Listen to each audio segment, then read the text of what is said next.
जय परशुराम. तर परशुराम म्हणजेच कुऱ्हाडी असलेला, ज्याला राम जामदग्न्य, राम भार्गव आणि वीरराम असेही संबोधले जाते. हे हिंदू धर्मातील पालनकर्ता देव विष्णूच्या दशावतारांपैकी 6वे अवतार आहे. ते या ग्रहावरील दुष्टतेचा नाश करणारे आहे. शिवाने त्यांना जाऊन पृथ्वी मातेला गुन्हेगार, वाईट वर्तन करणारे लोक, अतिरेकी, राक्षस आणि गर्विष्ठ लोकांपासून मुक्त करण्याचा सल्ला दिला. ते चिरंजीवीपैकी एक आहेत, जे कलियुगाच्या शेवटी विष्णूच्या 10व्या आणि शेवटचा अवतार कल्कीचा गुरु म्हणून प्रकट होईल. भगवान परशुराम यांची अन्य नावे आहेत वीरराम, भार्गवराम, जामदग्न्य आणि यांचा मुख्य देवता आहे विष्णू. त्यांचे लग्न विष्णूची पत्नी लक्ष्मीचा अवतार असलेल्या धारणीशी झाले आहे.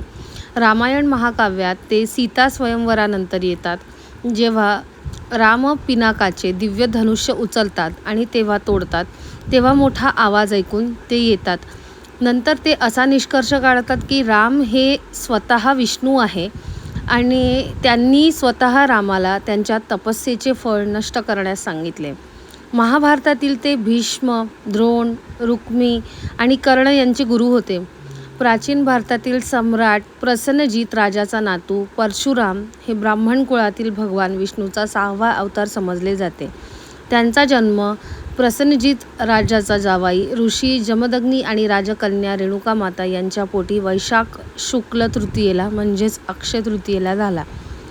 जन्माने ब्राह्मण असून क्षत्रियांचे सर्व गुण त्यांच्यात होते, म्हणूनच त्यांना शरादपी शापादपी असे म्हणतात.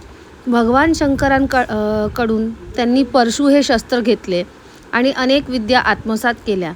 त्याच विद्यांच्या जोरावर त्यांनी दुष्ट आणि प्रजेला जाच करणाऱ्या राजांचा बंदोबस्त केला. त्याचवेळी त्यांनी सहस्त्रार्जुनाला ठार केले.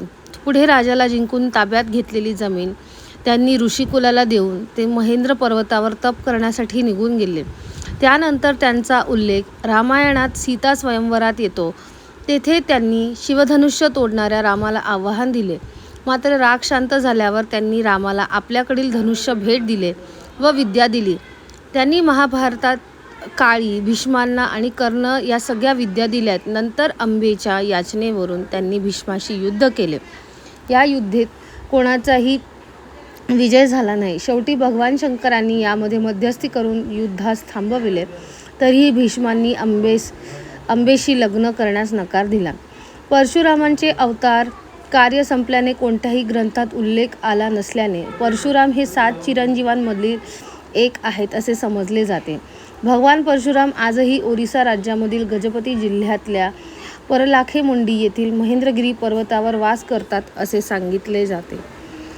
म्हणून आजचा दिवस परशुराम जयंती म्हणून साजरा केला जातो, म्हणजेच अक्षय तृतीयेचा दिवस. धन्यवाद. जय परशुराम.